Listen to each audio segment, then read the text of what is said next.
I was like, I don't do coke. Like, it's not Which that. would be like glam, but No. sus as hell in this fucking city or whatever we are in. Oh, okay, are we recording? Hot mic? Hot mic? Uh-oh. Are we recording? Okay, great. Nope, not absolutely Zero. not. Okay, we're X. here. Here we are. Jokes. Here we are. Breakpoint day 2. Mini T day 2. I'm on my second mini T. I don't have a third. Well, can't wait for tomorrow's outfit. We might go shopping. Oh, we're looking at the camera. Kate's given us a note, which I love. A note from Kate. Okay. Hi. I'm Natasha Hoskins. I'm Blake Finucane. And we are Boys Club. We are here at Breakpoint 2025 with Solana in Abu Dhabi. We're jet lagged, but we're ready. We're having a great time. It doesn't even matter that we're on another time zone. It does. I'm not thinking about it. Absolutely. It's not even like it's the biggest time zone difference you can ever have. Totally. Doesn't even matter. Now, before we get into anything else, Natasha, what is Boys Club? Oh my gosh, I'm so glad you asked. Boys Club is a media company. We have podcasts, we have newsletters, we do events, we do a ton of work on social, reporting live from many of the best tech Conferences. On many of the best tech companies.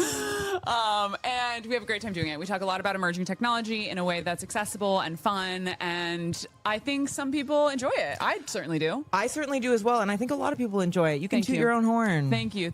We're getting snaps from our producer Kate here, and we are at the arena. And I have in to the tell arena, you, metaphorically oh and my literally. God, we literally. Okay, I just have to say, being here, reporting from this suite, doing interviews in this box, I feel like I am a sports reporter. I feel You like are a I'm big sports fan. a huge sports fan. This is coming from an I feel like I'm educated place. Aaron Rodgers? No, Aaron Rodgers. No, Aaron Andrews. That I woman. love Aaron Rodgers. She's well. Okay, I don't know much about him, but I love her. I've never really seen anything she's done. It's that being out there talking to the guys. Yeah, on the and field. we're doing the same. And we're talking to the women as well. All of them. Yep. Everybody. So I just want to say thank you so much to 0x and Polygon. They are supporting this live stream. They are supporting the boys, and we can't thank them enough. We are going to have some incredible, truly huge interviews today. Raj, one of the co-founders of Solana, Brandon from Phantom, Co-founder, CEO, Phantom. Just for clarity. Many Just for things, clarity. and a bunch of other great interviews. Stick around. Stay tuned. Camera. 1, 2, 3. How do you feel about my pinstripe suit? I love it. The first time I met that suit was actually at a Vogue dinner. Oh my God. I And- went no top, which was a cool look. Topless, you might say. So I met at the Vogue dinner a couple years ago in New York, and it's never left my mind since. And Oh it's my still God, with thank us, you. which is beautiful. It's Thank you. international now. It's still, it's been many places. It's been worn by many folks. Yeah. Yeah. Yeah, and that's beautiful. It's great. It's the traveling pantsuit. Sisterhood of the traveling pantsuit. I do feel like slightly overdressed. Well, I wore running shoes. So With a there little, you go. with a little in them. The air riffs, as they're officially called. The amount of toe socks that have been in this 205 suite is unprecedented. Okay, so I took my socks off because I thought it was like a better look. No sock, just shoe. Oh, cool. In terms of it's almost like a topless situation, but same, bottom. On the foot. On the foot, yeah. Cool. And then I wore a collared shirt because you said that you were wearing a suit, and I wanted to kind of match your energy somewhat. I love that. Yeah. When I came down to breakfast, I was like, "You look amazing." As I said to you. Yeah. So sure. it's beautiful. Okay, we are here. We are. We're having a great time. Having fun. Having a lot of fun. Yep. We're at Breakpoint 2025, as we have already talked about. And I would love to hear some of your thoughts. You had some really cogent takes last night. Cogent. While we were eating French fries and fried chicken, our cultural meal of everybody's the been trip. like, how's the food been? And I'm like, well, the food at the Hilton and the food at the Andaz and the food at the conference center have been American. Absolutely. I've been having shakshuka. So Yeah, and that's not out of I want to have local cuisine. That's not out of a lack of desire. It's out of a lack of time. Yeah. Because you know what? We're busy. We're busy gals at this conference. We're working ladies. Yes. So I think my biggest takeaway, particularly from the like first video, the kind of like intro to the conference was like Solana acknowledged FTX. They acknowledged the collapse. They acknowledged the price action in, I forget what year, 2023. Down to $8. Yeah. So I was really impressed with the fact that they were like, hey, we're putting it all out there. Like there's no hiding. Like we're fully telling the story. That's a hot look. Yeah. That's a confident move. And I'm like, okay, that really shows that it's like, okay, we're owning everything. We're owning our history. So super impressed with that. Yeah, agreed. Also, the kind of, I haven't been in like a crypto bro heavy kind of space in such a long time. Hence me talking about Chrome Hearts a lot off camera.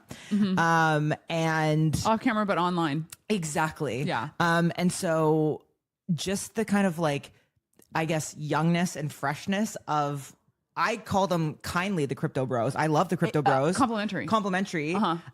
At the same time, kind of like the corporate older suits also being here. So like the mix, and everyone's actually talking. Everyone's really nice. I'm hearing deals being done. I'm hearing products being pitched. I'm hearing like ideas and development, thoughts, emotions, love, joy. No, none of those. I don't feel feelings. Okay. Yeah. Do you feel it's a feelings first? No, but I'm a feelings first person, so that's what I'm seeing. Anything to add in terms of what you've been seeing? Yeah, I would say that it's packed. Crazy packed. And what a refreshing experience to be at a crypto conference that's packed. Yeah. Rooms feel healthy and full. Hallways are full. Booths are active. Genuine activity. And like fun, good vibes. Yeah. Genuinely like upbeat vibes. So I don't want to be like shilling so hard. I know. It's upsetting to be like this positive. Yeah. But how dare we? We spread love and light. Exactly. But I do really sense that it's very clearly something that is working. It's working out there. Yeah. So that's cool to see. Trying to think if there's anything else that really stood out to me. I got to be honest with you. I haven't walked a ton of the conference floor. Yeah, exactly. I haven't had much time. We've been locked in up here. But I plan to. I mean, I've definitely taken it in holistically, but I'm excited to sit into some talks today. Yeah, and get more of a vibe. And outside of, I'd say, the conference, what's running in parallel and never stops is the timeline. And I feel like you may and always do have some hot takes on what's happening on the timeline at the moment. At the moment, I agree. I love to talk about the timeline. Before I do, I'm going and before she does, thank our lovely sponsors. Absolutely, as you should. We have wonderful partners that make this work possible. We genuinely love them, starting with Polygon. Thank you for the support.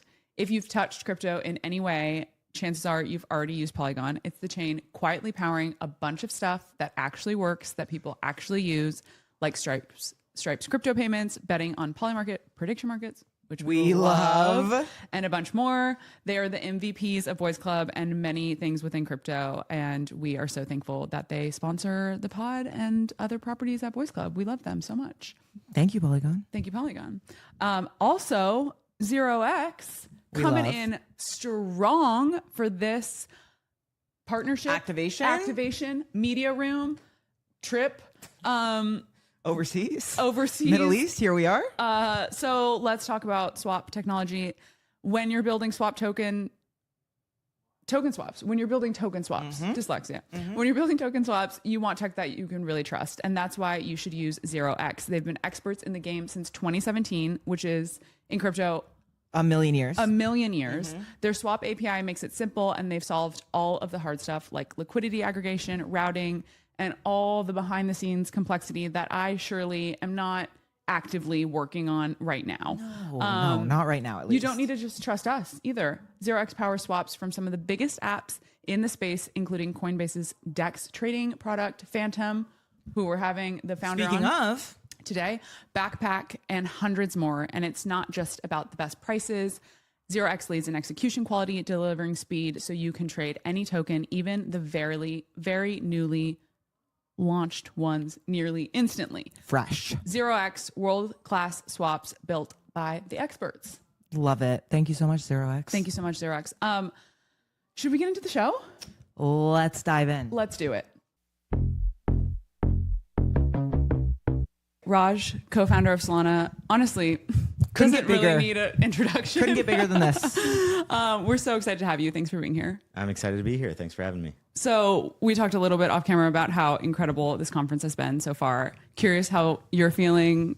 Feelings check in. How's it going? Yeah, we were just talking about Singapore and how last year was, so epic. It was large in scale. People came from over 100 countries. It was during F1.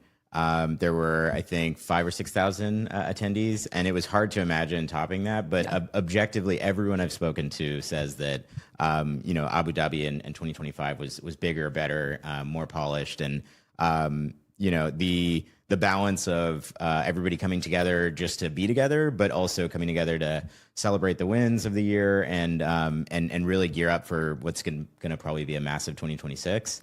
I think it's just representative of like the DNA of Solana. People are work hard, but also play hard, and they show up for each other. Yeah, absolutely. And I guess for those who are relatively unfamiliar with the founding story of Solana, I'd love for you to just go a little bit more into that. I think that builds and is so crucial to the culture that we now see today. Yeah. So, Tolly is the technical mastermind who really had the epiphany in 2017 that you could apply the same scaling principles from wireless networks to blockchains. Mm-hmm. Tolly and I had a lot of friends in common. We had gone camping together years before. I remember him. He doesn't really remember me. There's always one. Yeah. But I was starting. I spent 7 years in health tech. Starting and scaling different businesses. I'd worked with a lot of great engineers in Silicon Valley, and one of them, Eric, was a mutual friend of mine and Tolly's.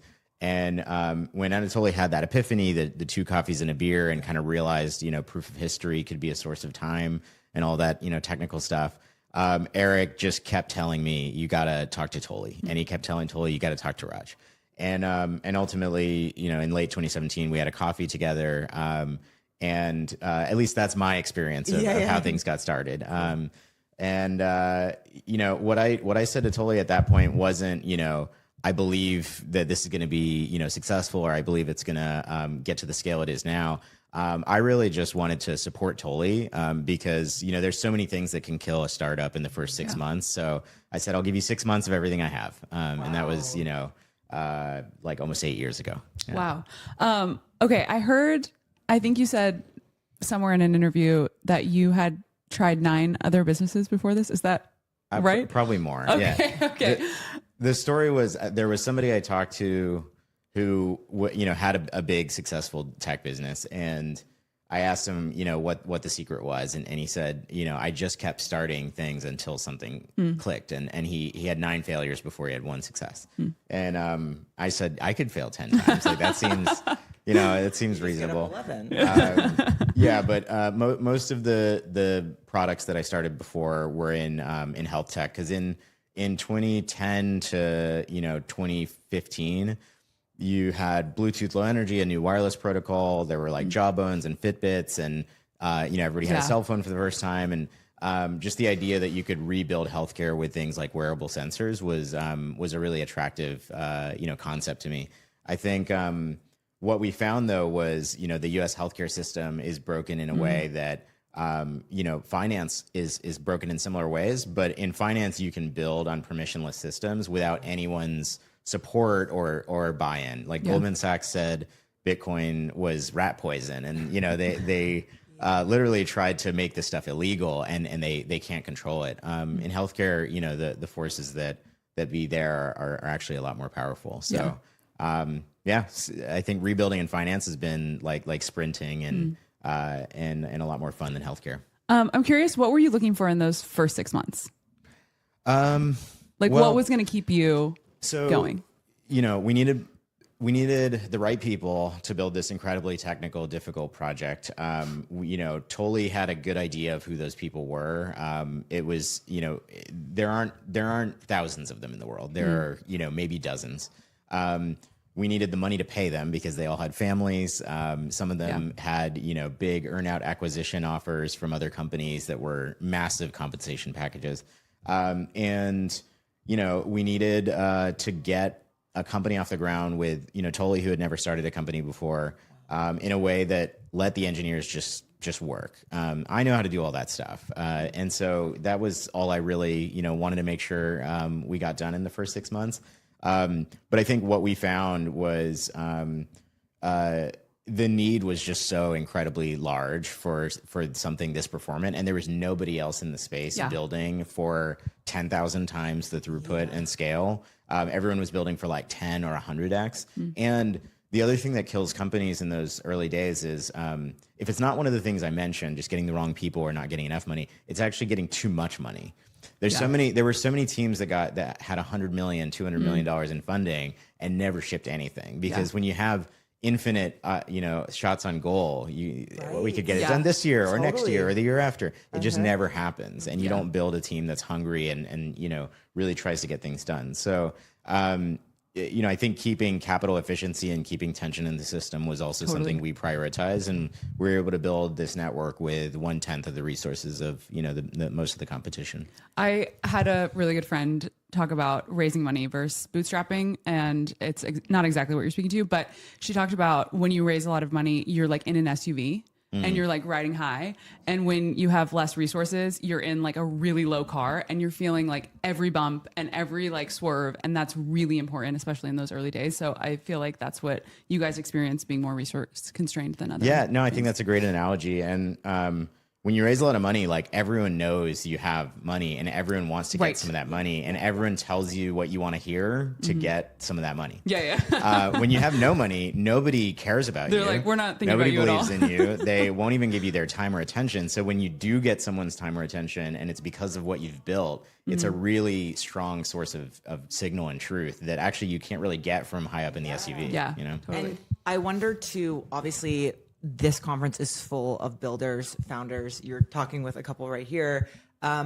What advice do you find yourself giving to founders over and over again, like the main things? And is the advice that you'd give to someone working in the Solana ecosystem different than you'd give to someone in a health tech startup? Or is it more general advice? No, it's the same. Okay. It's that's part of what I love, is that it's the same lessons. It's actually very simple, but a lot of the time people forget them or they get bad advice. I would say the biggest one is that, I've never seen a great company with a great product that didn't come between 3 weeks and like 6 months from running out of money and dying. And I think getting to that point and making the most use you can of the focus that comes from a team that has exactly one shot on goal to survive. And obviously you need the team to care about surviving. If they don't care because this is just something they're doing with their time, it's just going to die. But a team that really cares about solving the problem and knows that they have one shot on goal, it cuts away 98% of the noise in a way that is very hard to reproduce. So I think, a lot of people get scared when they start approaching that near-death experience. And I try to tell people to get excited because you're about to have the kind of insight that, you can't pay for. Yeah. Wow. Yeah. Okay, I know we're coming close up on time. I'd love to hear from you. What are some projects you're really excited about, some metas that you're seeing coming out of Breakpoint? I mean, there's so many. I think the ones that people have probably already heard a ton about here at Breakpoint are, we have massive institutional adoption of Solana specifically, like JP Morgan issuing $100 million of a private credit fund on Solana. State Street, it's a massive multi-trillion-dollar bank doing the same. Stablecoin adoption is through the roof on Solana. So all of that stuff has attention, and I think that's awesome, and you should watch the rest of the videos to see that. But I think the under the radar things are so Toli and I did a robot boxing battle out front, and people think that was just like a random stunt. But the company that owns those robots is deploying them in all over the world and incentivizing people with tokens to deploy them to collect training data to sell to other humanoid robot companies. Okay. And not just humanoid, they have small rolling robots and crawling robots and everything. So Scale AI is famous for producing the data that trains most of the large language models. Now we're moving into a physical world of robots that aren't just language, they're interacting with things. They need training data too. And it turns out that decentralized physical infrastructure networks like Helium and HiveMapper have already proven the model of bootstrapping a data network by incentivizing a bunch of people to deploy hardware. So, you know, I don't think people even know this exists, but it's on Solana. Wow. He's, you know, they've got, you know, many major mainstream humanoid robot companies consuming their data. HiveMapper also has, you know, I think more than half of the top 10 autonomous driving companies consuming their map data from people that drive and use their dash cam. And it's all, you know, accounted for on Solana. The Honey token is why they're doing it. So these DePIN networks are like, most people don't even know they exist. Yeah. But I think the builders there are, you know, it's just like what we said, right? They're not distracted by noise. Right. They're building because somebody needs their product, and they're not getting even stage time over it. So I encourage people to look for those founders and those types of products that are more under the radar, because that's what, you know, the next Breakpoint and the one after that are going to be about. Yeah. Are you going to have a humanoid robot in your home? I have, as soon as pre-orders open for any humanoid robots, I order multiple. Are you serious? So, yeah, of course. Yeah. Okay. Yeah. Wow. Okay. Of course. Okay. Full send. Yeah. No. This is it's a cool time to be alive. Like we know it's coming. Yes, I'm happy to be an early adopter and maybe get some broken dishes or something. Nice. Well, Raj, thank you so much. Thank you. Honestly, an honor to have you. So thanks for being here. Awesome. You guys are great.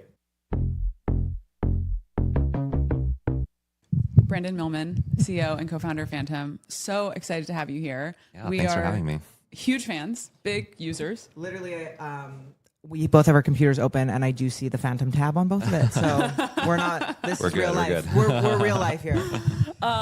So actually, we had a guest on yesterday, and they made an incredible comment about Phantom that I just wanted to share. We were kind of talking about the Ethereum versus Solana ecosystems, and you know, sort of the different vibes. And he was talking about asking people, okay, are like people new to crypto, like, are you using Ethereum? Are you using Solana? Like, and they were like, oh, I'm just like using Phantom. And like, that's their experience of crypto, which is incredible and very exciting as someone who's worked in this industry a while, just seeing that sort of adoption. And so much of that is, I think, a testament to what you guys have built. Thank you. So curious about what you were thinking about for 2025. What are some of the things that are top of mind for you? 2026. 2026. Yeah, well, it's the PST EST time zones. We're all over the place. Yeah. Well, yeah, happy to talk about 2025 as well. The recap, mind you. There you go. The wraps, the Phantom wrapped of the year. Yeah. Yeah, totally. Well, you know, Phantom is still, you know, thanks for sharing that story. That's super awesome. I think, yeah, it's been just really awesome to see how sort of the last wave of new users has really come on and been truly Phantom first. And like you said, I think folks, to a lot of folks outside the industry, when they think about using crypto, they think, oh, Phantom is crypto. Absolutely. Yeah. Genuinely. Yeah. And I think that's, testament to the team, obviously, but also I think just a general shift in the industry around how centralized exchanges used to be that real entry point into crypto, and is actually morphed now, where now that the on-chain ecosystems have gotten a lot faster, cheaper, more reliable, you know, self-custodial wallets have really become that entry point for most folks into the ecosystem, because that's where all the action is happening. And so, yeah, 2024 was all about kind of riding the last sort of wave on Solana. That was really sort of all about meme coins. Yeah. And that was such a crazy ride. And then 2025 was all about leveraging that position to really go for a broader vision of, hey, let's not just compete in the wallet arena. Let's actually use our momentum and all of the superpowers to really start to compete with, you know, the big boys like Square Cash, Venmo, Robinhood, and sort of start to really fulfill a lot of the initial promise of crypto that I think everyone's been looking for. Yeah. And I think the position that Phantom is in the industry is obviously incredibly unique, in the sense that you have such unique insights into user behavior, like consumer crypto behavior. I'm wondering if there's some trends or things you're seeing as to how consumers are actually engaging with the wallet, what they're buying, I mean, I know the data's on chain, but I think you have just an inside view that very few other people would have around that. Yeah, it's a huge privilege for us to be able to see all those trends and spot them early, but it's also a responsibility to push the space forward in a way that we want to see it develop. And so one of the big themes for the past year, and I think for 2026, is actually bringing the daily money use cases to life. So not just about speculation and trading, but actually how do we bridge the gap between the real world and crypto world? How do we actually spend your crypto and use it to buy things, send funds to friends and family and things like that? Okay. And so I think what we've seen is a real appetite for those types of things. And also we're generally trying to push things in that direction as well. Again, to try to really fulfill a lot of the initial promises of crypto. Yeah. And like, Satoshi's initial paper around P2P cash, right? And so I think one big, push for us in the next year is going to be around Phantom Cash, which is this product that we have all around this concept of how we bring daily money use cases to the mainstream. So, yeah. I'm curious if you've seen anything that has really surprised you. That's a good question. I mean, I think, I think the rise in prediction markets the last, call it just a couple of months, I think surprised me. I mean, I think prediction markets have been around the block for a really long time. Yeah. In 2017, there was folks like Augur who were really trying to push the boundary there. And I think we all saw that initial promise, but I kind of, I kind of not necessarily wrote it off, but I think it was a little bit too easy to kind of call it a little bit more of a crypto niche thing. Yeah. But I think what's really surprised me is how quickly it all has evolved in just the past couple of months, and now it's truly a mainstream thing. I mean, I feel like you've seen it all in crypto, so for something to actually surprise you is like, that's hard. So yeah, impressive. Just going back to Phantom, the cash side, Phantom Cash. Does that mean stable coins for you? Does that mean something different in terms of those daily money use cases? I noticed you didn't use the word stable coin. I don't know if that was strategic or maybe you could talk about if stable coins is the key thing. Yeah. So yeah, totally. Stable coins are definitely the key technology that's going to underpin that revolution.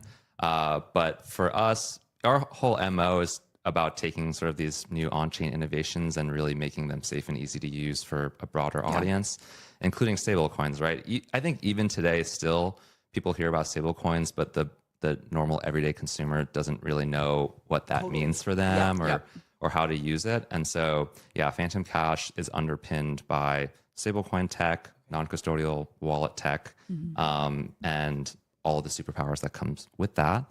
And we're really looking to just try to make stablecoins safer and easier to use for consumers. Got it. So is your goal, dream scenario, instead of someone saying, can I Venmo you? It's like, can I Phantom you? I'm not sure what the verb we're gonna go for you. Can I? Crypto, it's like a noun, phantom. Crypto is phantom, and now it's like the verb. That's a good one. We have to figure out what the verb is gonna be. Does Cash App already own Can I Cash You? Or I think so. I feel like Cash App is kind of owned, but we're gonna get something for Phantom. We're gonna put our heads together and think about that. It's e-transfer. So oh my god, that's insane. Oh, people say that out loud. E-transfer you? Email transfer. Well, I know, I get it. But for clarity, everyone, just in case. That's like saying, like, can I electronic email you or electronic mail you? Okay. Any takeaways from Breakpoint? Anything that you've seen that trends? Something about the culture? What sort of? I mean, you've been in this ecosystem for a long time, but I'm curious if there's anything that's emerged. So it's actually our 5th Solana Breakpoint. Wow. Okay. Geez. And before that, I was in the ETH ecosystem for 4 years, from 2017 to 2021. Developer? Yes. So we're working. I was the very early employee at this DeFi company called 0x. 0x is the sponsor of the pod. Yeah, sponsor of this pod. So. Yeah, that's right. So I spent many years with Will and Amir working on early decentralized exchange tech. Cool. Okay. And however, I think one of the things that we took away from our time there was, yeah, sort of a feeling that Ethereum was a little bit too dogmatic in their culture and not too pragmatic. And so I think when we made the choice to develop on Phantom on Solana at first, it really was a cultural thing. And talking with Raj and Toli, we really identified with them as having similar engineering values and culture around pragmatism. And I think that sort of like top level culture really reflects on the entire ecosystem. And so I think you see when you walk around Breakpoint today, it's very developer oriented, whereas it's sad to say, I feel like the Ethereum ecosystem nowadays has been co-opted into a little bit more like investor heavy. Oh, that's an interesting take. Okay. Yeah. Maybe nowadays they're kind of turning it around a bit. But yeah, I think if you really want to go where like the true hardcore builders are, they're all on Solana. Wow. Great. I love that as a take. Well, Brandon, thank you so much. Yeah, for Again, sure. we're such big fans of what you've built. And so Fans and users. yeah, So- exactly. Thank you. Both. Yes. Yeah. And Yes, and. thank you for being here. Yeah, for Yeah, sure. thank you so much, Thank you.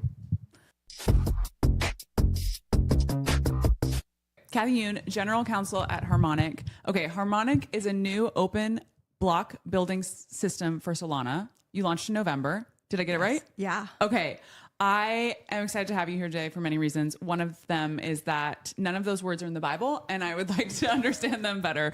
Thank you so much for coming on the show. It's so great to be here. Like literally fangirled when I Oh my got gosh. the request. That's so nice. Yeah. Okay, can you give us a explain it like I'm 5 on Harmonic? Okay. I don't even know how to explain it to myself like Okay. I'm 5. So Thank goodness. Great. So we're gonna I do this think, together. I think at the very high level, there's a certain way that Solana works. We don't have to go into it. The people who want to like do a deep dive and tech geek out, but it's just the way the chain works.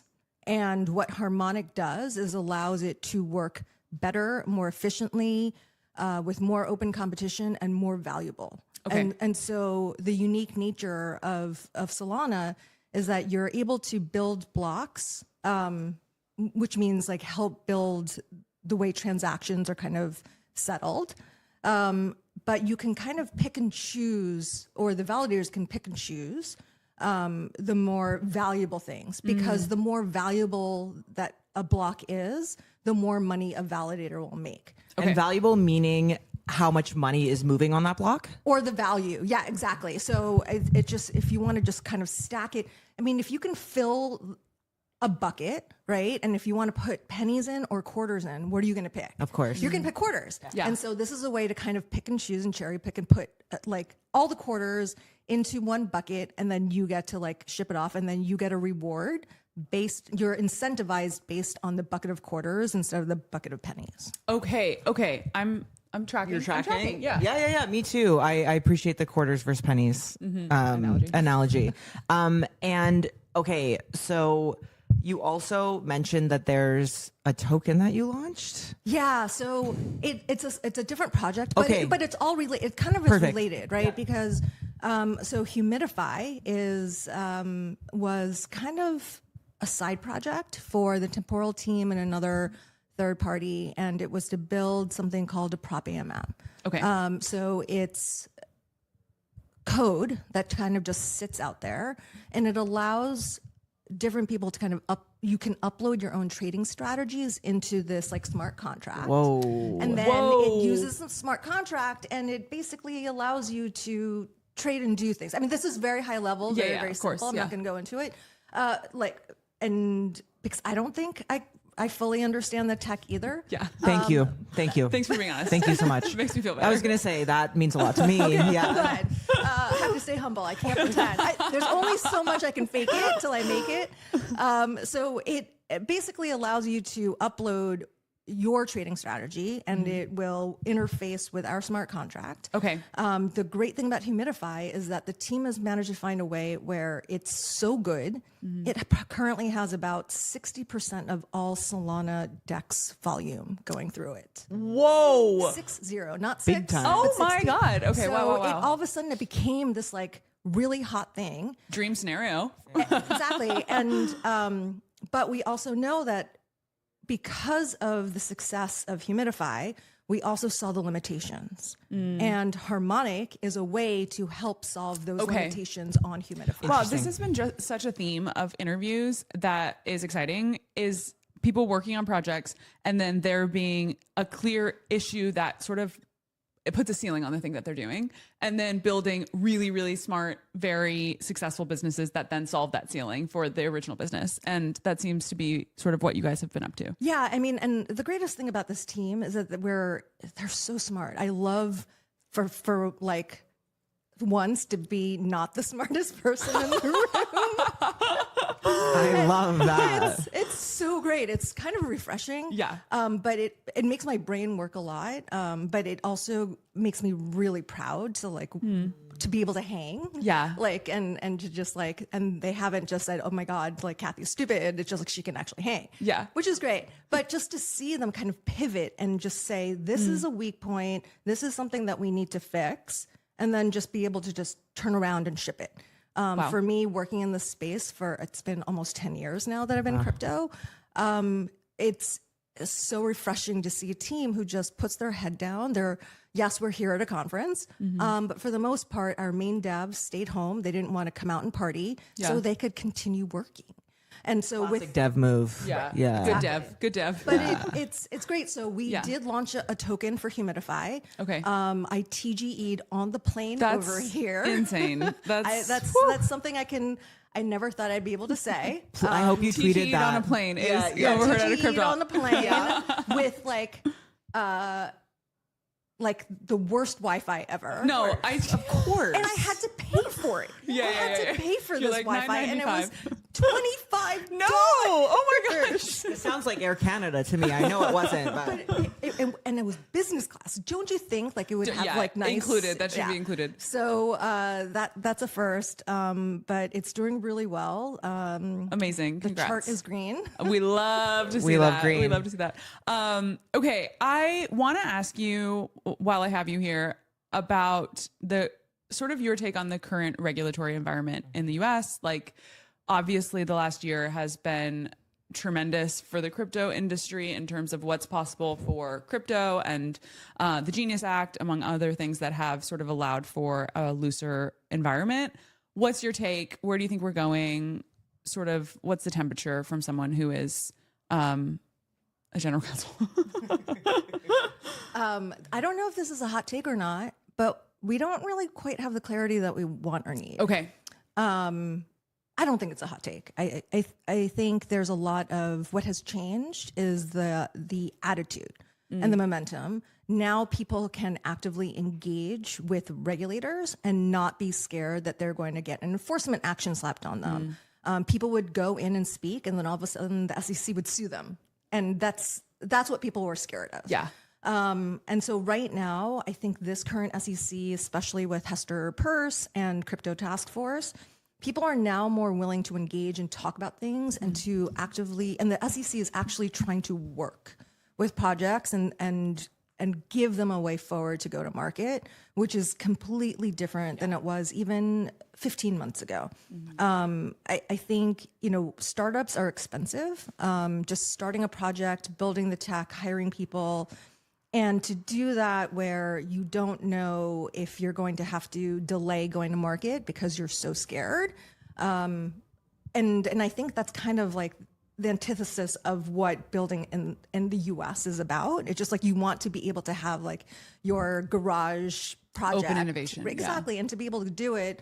And I think people are much more comfortable now building and openly in the US. There isn't clarity still, but I think for me, it's like I've always tried to direct my projects to say, I want to be able to look a regulator in the eye and make a good faith argument why I'm on the right side of the line. And I think that's probably the approach that people are embracing now. Yeah. Yeah.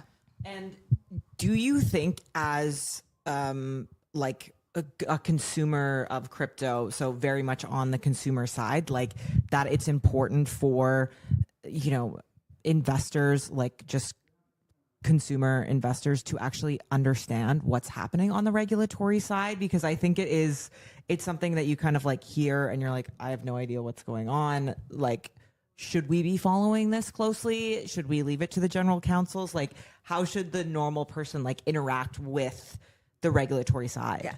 Yeah.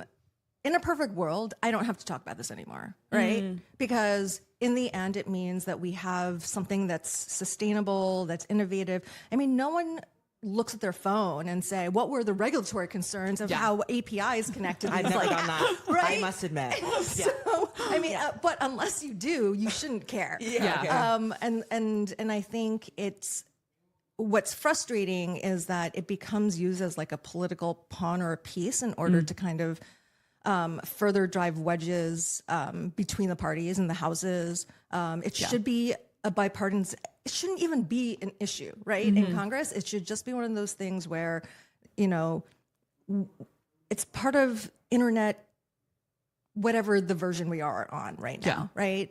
It sucks that we have like Web 2.0, Web 3.0.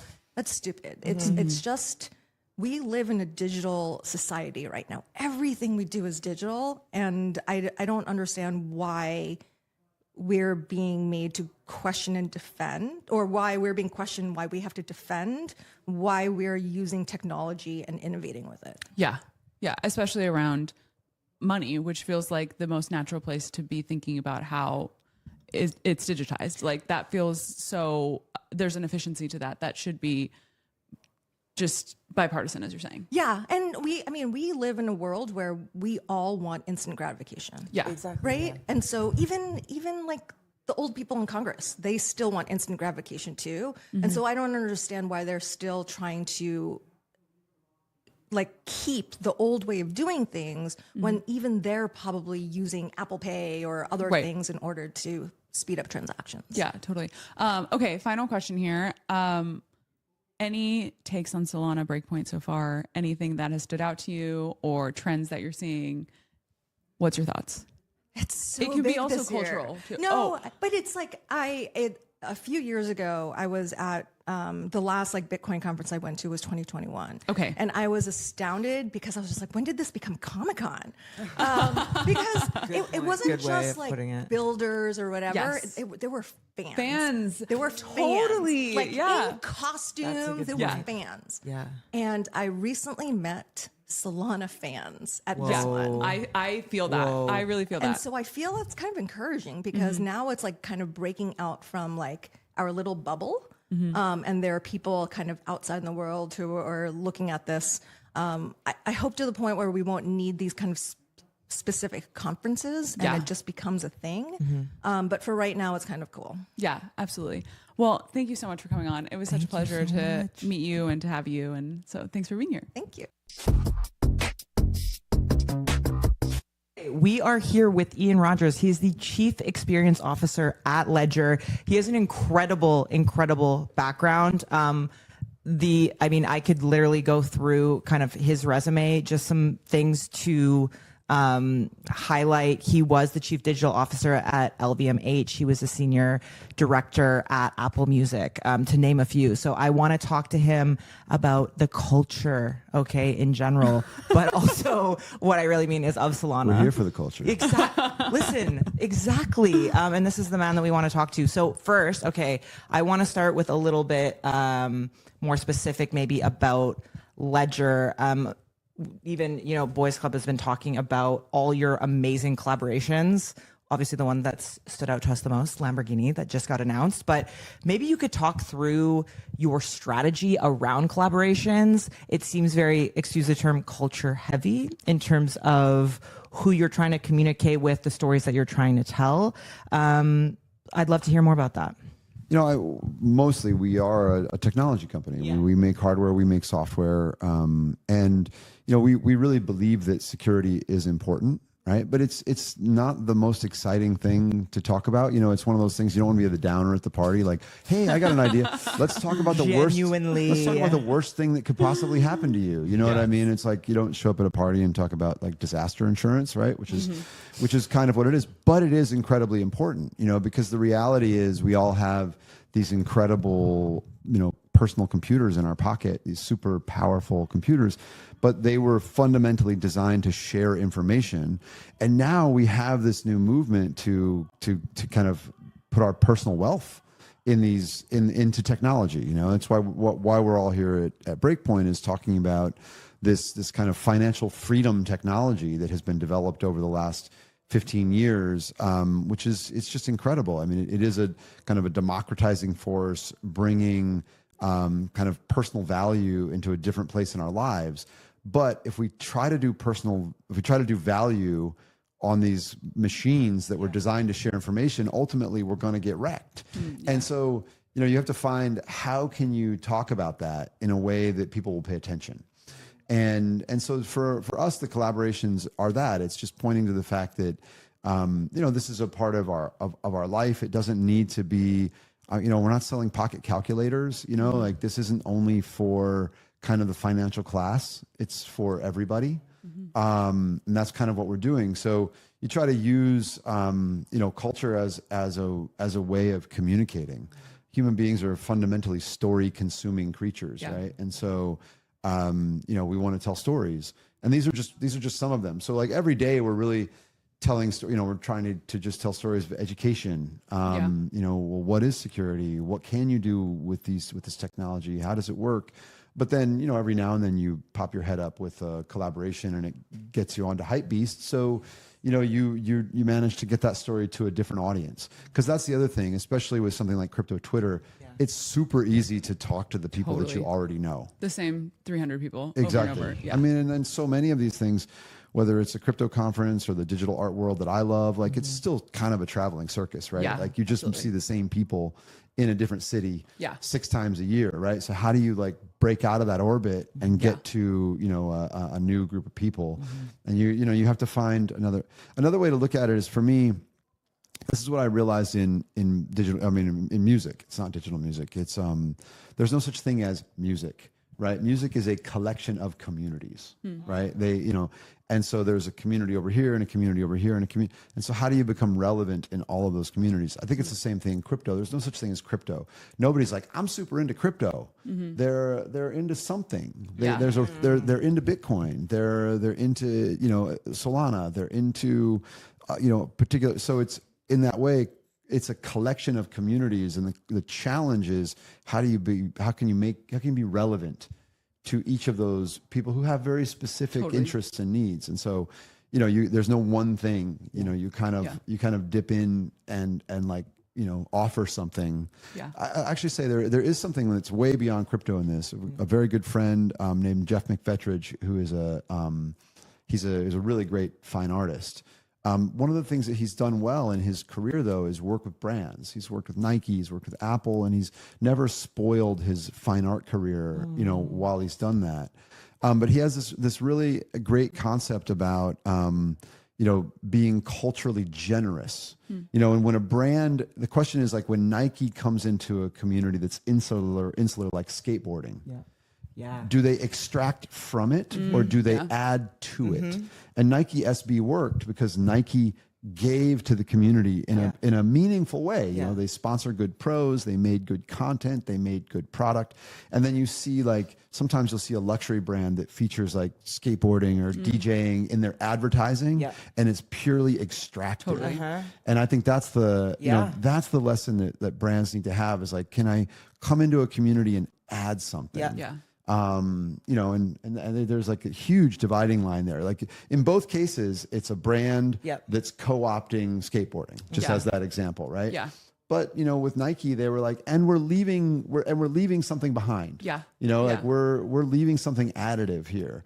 Whereas another one will come in and just like put Tony Hawk in the window display. And you're like, thanks. I did nothing for skateboarding. Have a nice day. So anyway. Yeah, totally. There's so much to what you just said. And I think coming back to being into crypto as a thing, what got me into crypto a few years ago was realizing that it was actually just a mirror to your interests and like what you are into. There's like this new way of interfacing on the internet that you can put your thing onto and then build from there. And that was sort of what made me have like an aha moment around this technology. And I think there's a lot of brands and a lot of like products and protocols within crypto that come in and are really extractive and aren't thinking about how to give back to and build in this sphere in a way that's additive. And so I'm curious, as you guys think about being a part of culture more generally, and I think culture being the entry point to a story around technology that is much more compelling. Partnerships is a great way to do that. How do you think about storytelling at Ledger, being a chief experience officer? Like, what does experience mean to you for the brand? And how does that sort of show up IRL and I think in real life as well? Well, I think you have to be really product first, right? Because if you don't have anything, to your point about other people in the space, if you don't have anything behind what you're doing, then it's short-lived by definition, right? It's sort of like if we created a fashion brand, is it a fad that's going to come and go, or is it something that's really going to endure? A great example of that is Satisfy Running in Paris. From the beginning, Brice has never let anyone carry only the t-shirts or only the sweatshirts. Like if you're not carrying the running shorts, which is a very particular thing, then you can't carry the brand, because he knows that that's the difference between long-term, right? Somebody who's in for the brand long-term and short-term.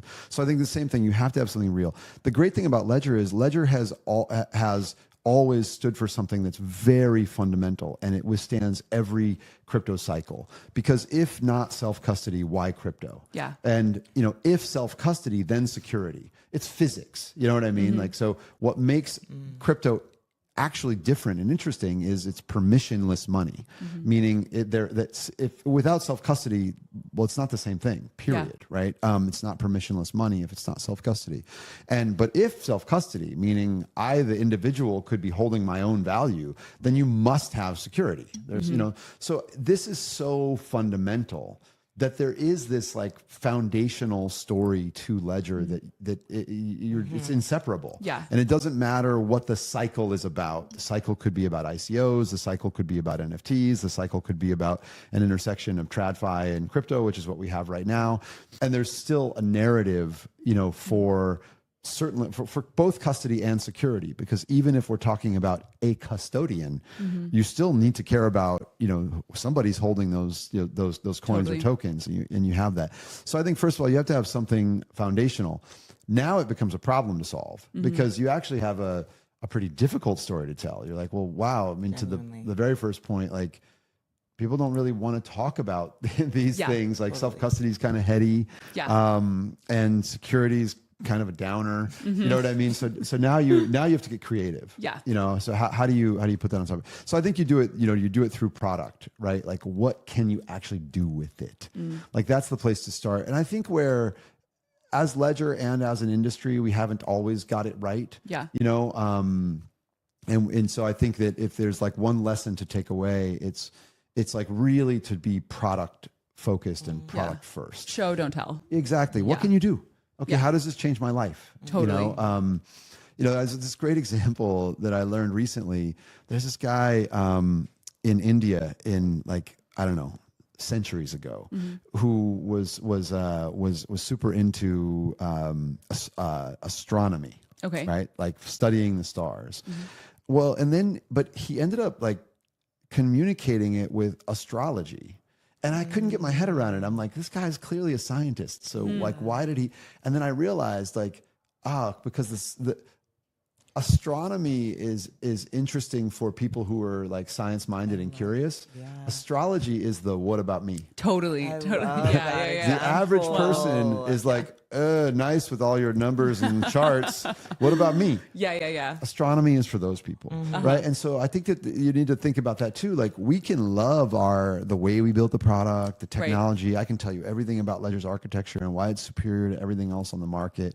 You're still going to be like, how does this help me in my life? Totally. Good for you. Yeah. But how does this, what does it do for me? Yeah. And so I think you really need to think about that first. Hey, let me tell you a story of how this impacts your life, and why this is going to, you're going to get done what you want to get done. You're going to be able to, to buy and to hold and to earn and to spend and to do the things that you want to do. And the reason that you're here for the financial revolution, and you're going to do it, it's going to be more secure, and you're not going to get tripped up along the way. And you need to start and really tell it in those terms, I think. And just I'm you've been such an influential art collector in the crypto world. I'm sure you're also a very influential art collector outside of the crypto world, but obviously that's not on chain, so I don't know about it as much. Thank you. Not really. It's not really true, but I could talk more about that. Okay, please. No, but I like this line. Yeah. I mean, I was even telling. You guys are, I guess, my colleagues, but they also are my friends. So. Yeah, both. Yes, yeah, both. I'm a big listener of your previous podcast, so I've followed you without you ever knowing me. So this is quite surreal. First time caller, long time listener. Literally. So with kind of all your background when it comes to actually the art side of things, I'd love to get your take on the Solana art scene. I know this is a little bit switching gears. This is a selfish question. I come from the art world. What I've seen at the conference so far in the day that we've been here is that really hasn't been the focus. It's been more on the TradFi kind of intersection. Where do you see that side of, I guess, traditional creativity coming over to the chain? Well, I mean, this is I could talk about this all day, so I'm going to try to be. I know we're limited time. I was so excited to ask you this. I'll try to be brief. First of all, thank you for saying that I'm a prominent art collector, because this is what I tell my kids. I'm like, I'm a famous art collector, which is hilarious because they know me and they're like, that's an eye roll if you know me. Look, I mean, but before digital art, I mean, I've got art for my friends. I have Jeff McFetridge. I have Glennie Friedman. Some stuff that my wife and I like. You know what I mean? But that's also the thing. Like, I have no advantage in the traditional art world. You know what I mean? It's very mature, right? And I don't know enough to get a deal. To find something. So you just kind of like collect things that you like, or things from friends, and et cetera. But the great thing about this digital art world is it's so new. I mean, to me, it's punk rock. It's like why I liked, the difference for me going to a punk rock show and you're like standing next to your favorite artist, as opposed to like they're ensconced in the backstage and you'll never meet them, right? Sort of thing. Where this is like new enough that you can really be a part of it. You can really get your head around it.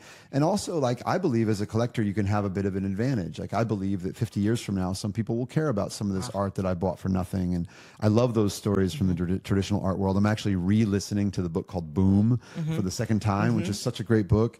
And I'm like, who in this book do I want to be? You know what I mean? It's one of these things. So I love the digital art world, but I think we have to acknowledge that it's this big. Yeah. I had someone tell me like, oh, well, when is digital art going to come back? And I was like, no, it never was. Like, it wasn't. It's not like there was a digital art boom and then it crashed. There was a speculative, gold rush around digital assets. And that went away. And now we're starting from scratch and building a digital art world. And we are. You can feel it if you look at what happened. If you look, you look at what happened, like Perry Photo, 010 at Basel. Like, wow, it's real. It's so exciting. And honestly, I mean, I don't even want to ask people to be a part of it, because great things grow organically, and this is a truly great thing, and it'll be so much fun over the next 15 years. But we have to acknowledge that it's this big. So if you are Solana Breakpoint, to me, like, this is the moment to do very qualitative things with digital art. Things that will be important 15 years from now, 25 years from now, because I just don't think that, look, when you look at the best things, look at what Andreas, Gizin and Vanetti just did with this crazy photo animation thing. Again, it takes me 15 minutes to try to explain it to somebody, and so those things take years to be appreciated. So how are you going to do that in a world where it's about the announcement from JP Morgan and State Street, which by the way is huge and good for Solana. Like, I'm so happy to see it, and I think that there are things like this, like, like it might be the case. I was even thinking about like some projects in the world of digital art, and I was like, you know what? Like, actually tokenizing the things that people are building and posting on YouTube and SoRare is probably a bigger opportunity than the art world that I care about. But by the way, that's normal, especially for me. Like, in the music business, I used to say, like, if I had a friend who played me an album and I loved it, I would say, I have terrible news for you. I like your album. Fair enough. I've never liked anything that's popular. Except the Beastie Boys. In my life. Yeah, true. True. So 1. True. And I mean, I like. By the way, I like geese. Where are you guys at on geese? Like, I made Kate today. Yeah. Under 2K. I love geese. I think I added it to one of our reels today. I think geese is one of these interesting things because it's totally overhyped and it's actually really good. Mm-hmm. Yeah. Like, you could listen to it 1,000 times and be like, gets better every time. Like, that's rare. It's rare. That's why people love them. Yeah. This is my point, that like these things don't come around that often. Yeah. You know what I mean? Yeah. So I think that like the industry needs like mainstream stuff to propel it forward. Yeah. And those of us who like things in the fringes, like we should continue to live there. Yeah. And like they don't need to meet your heroes. Don't make well, Ian, don't make I met your, you today. don't make your hobby your job. You know what I mean? Like, we can do both. We can work in digital art, but we can acknowledge that maybe some of it's an acquired taste. Yeah, there's a lesson in that. Okay, I know we're at time. One last question. What's the latest at Ledger? Anything you want to talk about that is exciting? So we had Ledger open back in October and we announced a ton of stuff. So one of them is, we have Ledger Nano is what we're known for. Yeah. It's the little USB stick shaped. It's not a USB stick, but it's that form factor that people know. Mm-hmm. It's been the best in security for 10 years. And then we started developing these touchscreen products. So this was the Ledger Stacks that we developed with Tony Fidel. It's got this curved e-ink touchscreen. Then we developed the Flex. This is the Solana edition Flex. Oh, nice. I haven't seen this yet. I love that. Oh. Cool. And so these are, it's the same security of Ledger, but just a much better user interface. But we really wanted to bring this UX down to the Nano price point. So we developed with Tony again the Ledger Nano Gen 5, and this is $179, best security, touchscreen, beautiful product. And we had to, talking about culture and collabs, we had Susan Kerr, who did all of the original icons for the Apple Macintosh. Wow. She's the person that introduced Steve Jobs to Paul Rand, and they developed the Next logo back once upon a time. And so we just did a fun little collab with her where we did these little badges for it. So this is one of the things that we announced. So you can get these on ledger.com today. We also announced Ledger Multisig. So, we've forever had Ledger Enterprise for banks, governments, exchanges, a true enterprise product. We've got great products for the retail customer, but there's this gap between those two. Mm-hmm. And Multisig fills that gap. This is the worst year for hacks ever. Yeah. We'll probably say that every year for the rest of our lives. But the Bybit hack in particular was one that could have been prevented with Ledger Multisig. Mm-hmm. So it just sort of spurred us to get this into market as quickly as we could. We also, the biggest thing for us, and this will be the biggest thing for us for the next year, is Ledger Wallet. So if you go to the App Store right now and download Ledger Wallet, it's the best wallet because you get the ability to do everything: buy, swap, stake, spend. We have a credit card, and you do it all with security. That's the difference. You download some other wallet from the App Store. You have the level of security of your phone, which is nothing. You do use Ledger Wallet. You get the security of Ledger. And we added some great new features to it. For example, we did a partnership with a company called Noah, so you can easily just go from your bank account to your Ledger in minutes. As somebody who has had my credit card denied a bazillion times trying to buy crypto, and then your bank account like freezes your account because they think it's fraud, and to be able to just have a payee in my bank account where I can transfer any amount of money and it lands in USDC or USDT in my ledger is like magic. Yeah. And then I can spend that with the Ledger card. So you really get this where Ledger used to be for this one long-term risk asset called Bitcoin. Mm-hmm. Now it's every asset because it's every crypto. Ledger supports more tokens than anyone, plus things like tokenized stocks, et cetera. So it's literally everything. Plus it's a yield-bearing savings account. Plus I can easily on-ramp. I can easily off-ramp with a card. I mean, it's night and day from what Ledger was 5 years ago when I started. So, that's where we're at. That's incredible.